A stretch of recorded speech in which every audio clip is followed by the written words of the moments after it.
అన్ని కొబ్బరి తెచ్చుకోండి మేడం మేడం మేడం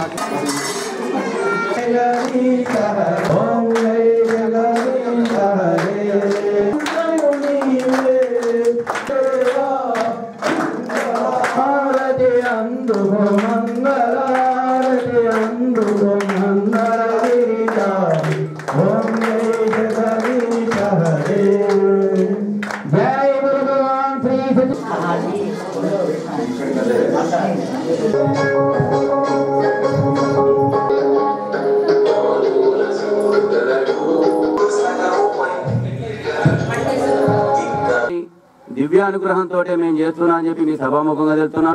ఆ ధైర్యంగానే మేము ఏ కార్యక్రమమైనా పోస్టులు పెడుతున్నాం. పోస్టులు పెట్టగానే మాకు సహకరిస్తున్నారు. సభ్యుల దాంట్లో కూడా ఎవరికి దొరికినంత వారు సహాయం చేస్తూ వారు మాకు సహకరిస్తారు, మేము వారికి సహకరించుకుని ఈ కార్యక్రమం నిర్వహించుకుంటున్నాము.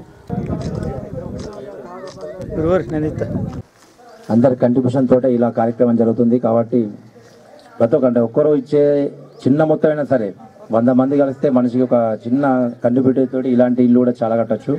కాబట్టి ఒక టీం వర్క్ లాగా చేసుకుంటే బాగుంటుంది. మంచి మెసేజ్. Thank you. ఇచ్చినందుకు చాలా ధన్యవాదాలు. ఆ సేవా కార్యక్రమం నేను కూడా పాలు పంచుకున్నందుకు చాలా ధన్యవాదాలు. అక్కడికి పూజారికి వస్తే పూజారి తీసుకుంటాడో లేదో కూడా తెలియదు.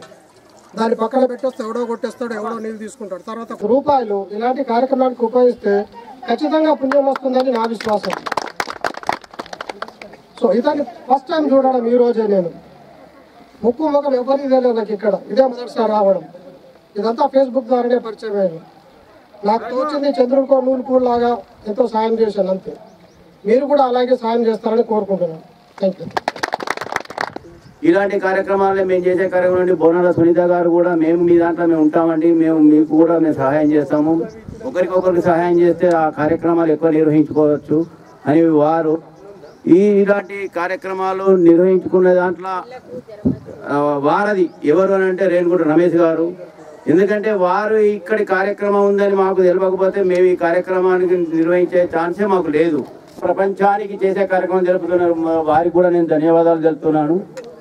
ఇలాంటి కార్యక్రమాలతోటి మేము ఈ 56 మంది నెల ఇచ్చే అమృత కలశాల పంపిణీకి ఇంతకుముందు వారు చెప్పినట్టు ఇక్కడ 5 సంవత్సరాల నుంచి నెలకు 7 మెంబర్స్కి ఇక్కడ ఇస్తున్నాము. మేము 5 సంవత్సరాల నుంచి ఇక్కడ 7 మెంబర్స్కి ఇస్తున్నాం. మీరు ఎందుకు వస్తున్నారు, ఎవరు ఇస్తున్నారు అని అడిగేటోళ్ళు మాత్రం ఒక గంగాధర్ గారు తప్పితే ఎవరు